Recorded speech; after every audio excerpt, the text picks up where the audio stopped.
جانتا ہے نہ تو اندھے پر کچھ گناہ ہے اور نہ لنگڑے پر اور نہ بیمار پر اور نہ خود تم پر کہ اپنے گھروں سے کھانا کھاؤ یا اپنے باپ دادا کے گھروں سے یا اپنی ماؤں کے گھروں سے یا بھائیوں کے گھروں سے یا اپنی بہنوں کے گھروں سے یا اپنے چچاؤں کے گھروں سے یا اپنی پھوپھیوں کے گھروں سے یا اپنے ماموؤں کے گھروں سے یا اپنی خالاؤں کے گھروں سے یا اس گھر سے جس کی کنجیاں تمہارے ہاتھ میں ہوں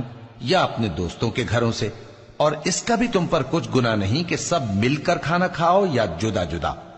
پھر جب گھروں میں جایا کرو تو اپنے گھر والوں کو سلام کیا کرو، یہ اللہ کی طرف سے مبارک اور پاکیزہ تحفہ ہے۔ اس طرح اللہ اپنی آیتیں کھول کھول کر بیان فرماتا ہے تاکہ تم سمجھو۔ مومن تو وہ ہیں جو اللہ پر اور اس کے رسول پر ایمان لائے، اور جب کبھی ایسے کام کے لیے جو جمع ہو کر کرنے کا ہو پیغمبر کے پاس جمع ہوں تو ان سے اجازت لیے بغیر چلے نہیں جاتے۔